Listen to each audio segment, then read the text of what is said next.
हाय, एक बहुत ही common query आती है इन्वेस्टर्स और ट्रेडर्स के मन में कि अपने शेयर्स को एक डीमैट अकाउंट से दूसरे डीमैट अकाउंट में कैसे ट्रांसफ़र करें। और अगर आप ट्रेडिंग और इन्वेस्टिंग दोनों करते हैं तो ये एक फाइनेंशियल डिसिप्लिन भी लेके आता है, क्योंकि अगर आप एक ही डीमैट रखेंगे तो ओवर द टाइम होगा ये कि आपको पता ही नहीं चलेगा कि कौन से शेयर्स आपके लॉन्ग टर्म के लिए थे और कौन से शेयर्स आपने ट्रेडिंग के लिए रखे थे। So it's better to have to hold two demat account where in one account you put all the shares which is for long term investing and on the second you can do the trading।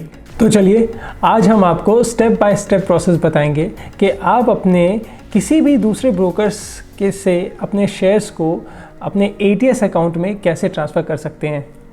ये पूरा video 2 phases में बटा है। पहले phase में हम आपको बताएंगे कि आपको CDSL में कैसे रजिस्टर करना है और दूसरे फेज़ में हम आपको शेयर ट्रांसफ़र करने की प्रोसेस बताएंगे।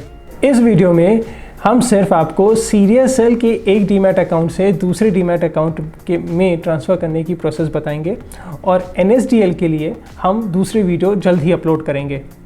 So let's get started.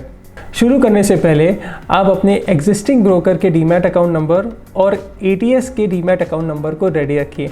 Please ध्यान रखिए, हम डीमैट अकाउंट नंबर की बात कर रहे हैं, ना कि क्लाइंट आईडी की। डीमैट अकाउंट नंबर को BOID के नाम से भी जाना जाता है और ये डीमैट अकाउंट नंबर आपको बड़े ही ईजिली आपके मोबाइल एप्लीकेशन के अकाउंट डिटेल सेक्शन में आपको मिल जाएगा। अगर आपको ये नहीं मिल रहा है तो बस अपने ब्रोकर को कॉल या ईमेल करके उनसे आप अपनी CMR कॉपी मंगवा लीजिए, वहाँ ये आपको डीमैट नंबर मिल जाएगा। एक और बात, जो भी शेयर्स आपको ट्रांसफ़र करने हैं आप उनका बाइंग प्राइस पहले से लिख के रख लीजिए। हम आपको ये क्यों बोल रहे हैं और इसकी ज़रूरत कहाँ पड़ेगी हम आपको आगे वीडियो में बताएंगे। CDSL में रजिस्टर करने के लिए आपको www.cdslindia.com में विज़िट करना होगा और उधर लॉगिन करके न्यू सिस्टम माई ईजी में सेलेक्ट करना होगा। स्टेप नंबर 2, अब आपको टू रजिस्टर फॉर ईजीएस्ट में क्लिक करना है और इसके बाद आपको DPID और क्लाइंट ID एंटर करने का ऑप्शन आएगा। आपके डीमैट अकाउंट नंबर के फर्स्ट 8 डिजिट्स आपके DPID को रिप्रेजेंट करते हैं और लास्ट 8 डिजिट आपके क्लाइंट ID को। ध्यान रहे, यहाँ आपको ATS की अकाउंट डिटेल नहीं डालनी है, बल्कि जिस अकाउंट से आप शेयर्स को ट्रांसफ़र कर रहे हैं वहाँ की अकाउंट डिटेल्स आपको यहाँ डालनी है। स्टेप नंबर 3, चेक बॉक्स में टिक करने के बाद कंटिन्यू बटन में क्लिक करें और आपको आपके रजिस्टर मोबाइल नंबर पे रिसीव हुआ OTP यहाँ एंटर करना है।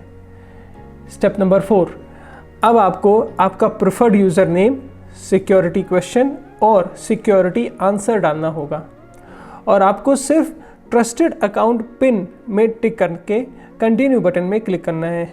ध्यान रहे, आपका यूज़र नेम यूनिक होना चाहिए। स्टेप नंबर 5, यहाँ आपको आपके ट्रस्टेड अकाउंट्स की डिटेल एंटर करनी है। अब यहाँ आपको आपका ATS का डीमैट अकाउंट नंबर डालना है और सबमिट बटन में क्लिक करना है। उसके बाद फ़ोन में आया हुआ OTP आपको एंटर करना है और फिर कंटिन्यू बटन में क्लिक करना है।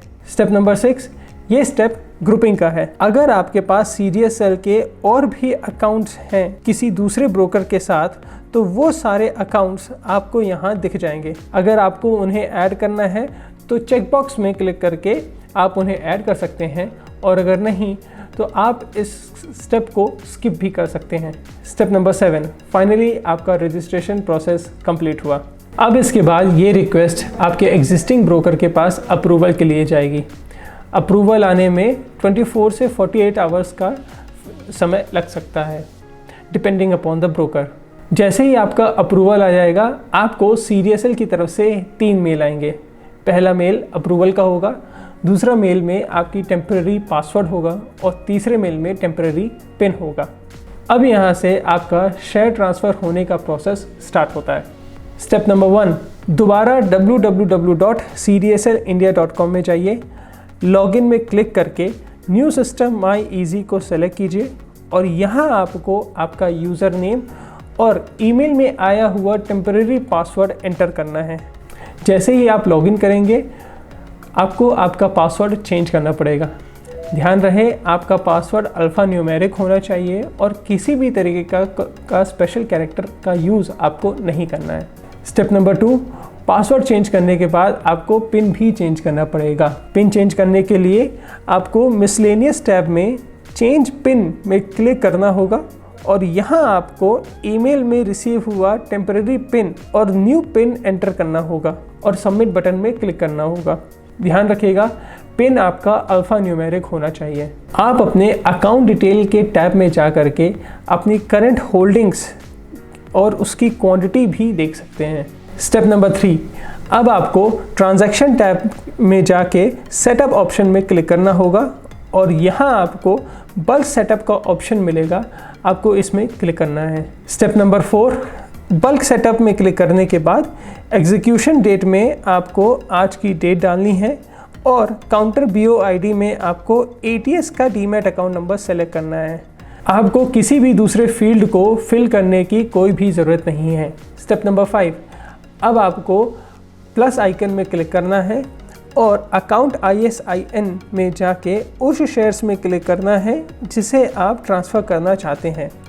क्वांटिटी में जितने शेयर्स ट्रांसफ़र करने हैं वो, और रीजन फॉर ट्रेड में transfer to own account select करना है। कंसिडरेशन अमाउंट, रीमार्क और पेमेंट मोड एक मैंडेटरी फील्ड नहीं है और इसे आप ब्लैंक छोड़ सकते हैं। आपको ये स्टेप हर एक कंपनी के लिए एक एक बार करना होगा। फॉर एग्जांपल, अगर आपको 4 कंपनी के शेयर्स ट्रांसफ़र करने हैं तो ये स्टेप आपको 4 बार रिपीट करना होगा। स्टेप नंबर 6, सारी डिटेल्स को क्रॉस चेक करने के बाद आपको वेरीफाई बटन में क्लिक करना है, जिसके बाद एक ट्रांजैक्शन ID जनरेट होगा। इसके बाद आपको सारे ट्रांजैक्शन में टिक करके कमिट बटन में क्लिक करना होगा। स्टेप नंबर 7, अब आपको एक OTP रिसीव होगा जिससे आपको एंटर करना होगा। OTP एंटर करने के बाद आपको आपका ईजीएस्ट पिन एंटर करना है और इसके बाद आपकी ये ऑफ मार्केट ट्रांजैक्शन की रिक्वेस्ट कंप्लीट हो जाएगी। इसके बाद आपकी ये रिक्वेस्ट आपके एग्जिस्टिंग ब्रोकर के पास अप्रूवल के लिए जाएगी और विदिन 1 से 2 वर्किंग डेज़ के अंदर आपको ये सारे शेयर्स आपके ATS डीमैट अकाउंट में रिफ्लेक्ट होने लगेंगे। इस ऑफ मार्केट ट्रांजैक्शन के लिए आपका एग्जिस्टिंग ब्रोकर आपसे कुछ फ़ीस भी चार्ज कर सकता है। जनरली ये फ़ीस 20 से 25 रुपए के बीच में होती है, लेकिन फिर भी आप अपने एग्जिस्टिंग ब्रोकर के पास एक बार कांटेक्ट कर लीजिएगा। बात करें टैक्स इम्प्लीकेशन की, तो किसी भी तरीके का लॉन्ग टर्म कैपिटल गेन या शॉर्ट टर्म कैपिटल गेन यहाँ अट्रैक्ट नहीं होगा, क्योंकि इस ट्रांजैक्शन में ना ही किसी भी तरीके का ओनरशिप चेंज हो रहा है और ना ही आपको किसी भी तरीके की इनकम जनरेट हो रही है। अब एक इम्पॉर्टेंट बात, याद है हमने आपको आपके शेयर्स की बाइंग प्राइस लिखने के लिए बोला था? वो इसलिए क्योंकि CDSL आपकी बाइंग प्राइस का रिकॉर्ड मेंटेन नहीं करता।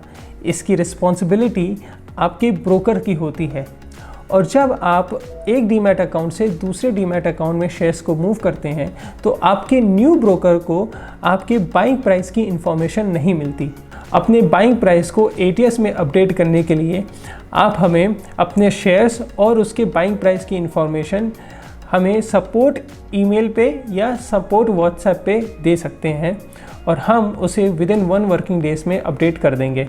आई होप आपको ये वीडियो हेल्पफुल लगा होगा और अगर इसके बाद भी आपका कोई डाउट या कोई क्वेरी है वो आप हमसे कमेंट सेक्शन में पूछ सकते हैं। Thanks for watching this video. My name is Shubham and see you next time.